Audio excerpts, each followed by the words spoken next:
I did some updates to this scan tool yesterday. I came out to the truck to check on something today, and I figured I'd shoot a little bit of a video because they actually put a really cool change. So just go into local diagnose like we normally would. So far, everything looks the same as it did before. I did update this module as well, version 34.15, because the Chrysler Jeep Dodge also had an update. It's going to go out there and interface with a Bluetooth dongle. This pretty much looks the same as it always has. 16-pin connector. We're going to automatically search for the VIN. So far, no issues here.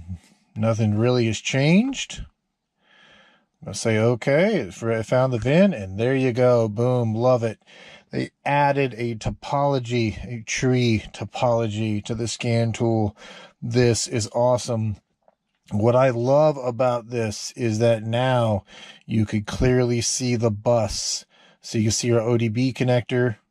You see our body control module. There's our CAN high.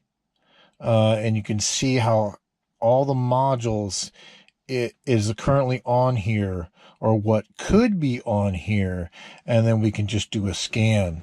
So if we do I'm just going to do a smart detection first. And you're going to see it go through. I'll choose one item at least. What I want is a system scan.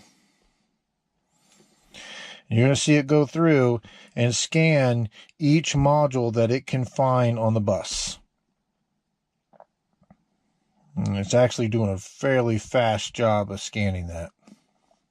Now, anything in blue is a module that it found on this truck that it has scanned. Anything in gray, as you can see here, means it's not equipped. We don't have it. Of course, we didn't scan our OBD port because there's nothing there to scan.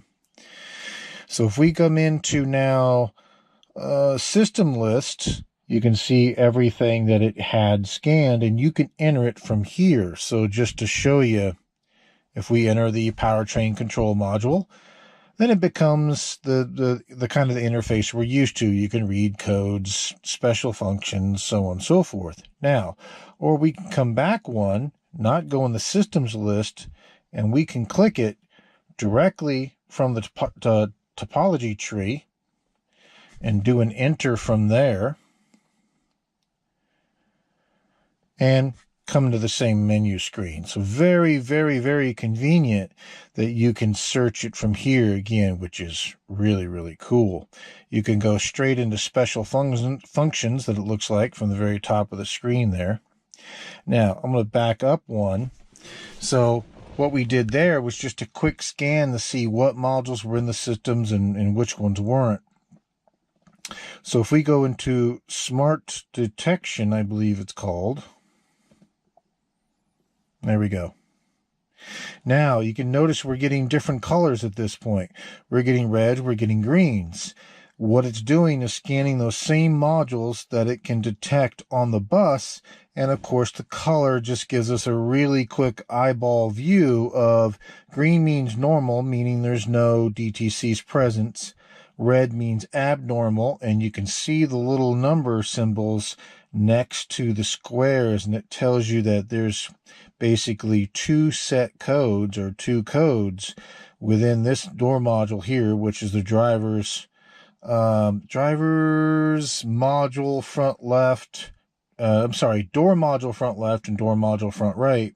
And again, just like we did earlier, we can come in here and click on one of these, and we can also enter it.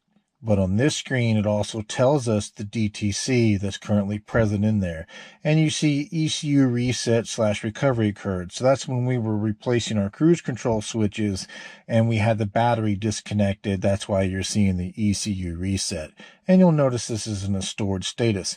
So this is actually really, really cool to have a topology map in this scan tool now. Because as you can see, it gives you a really quick, convenient way now of seeing exactly what modules are on what buses, which ones quickly have an issue, which ones quickly do not have an issue. And of course, you can search for your codes on the internet for potential fixes from here as well. For instance, if we go into code search there, you can see it just launches a browser search for us, comes up with the model of vehicle and the code itself, and just kind of does like a little, looks like a normal internet search there. But if I click on clear DTCs from this menu, and yes, we want to clear all our codes, key is on the on position, and it should go through, and now you'll see these systems that were in red turn into green as it clears those codes out. Except we know that one is going to stay once again because it's never going to see the heated steering wheel in here. So once again, to show you to it, that's the system topology button. That's the system list button. So kind of, I don't want to say the older way of looking at it, but also just another way you can see of all the modules that are installed in the vehicle. Because again, this was after we did the system scan earlier. So you can see that it tells you that these are not equipped versus the ones that are showing normal or a fault, or the ones that it could actually find and scanned. And again, once again, you can go straight into special functions.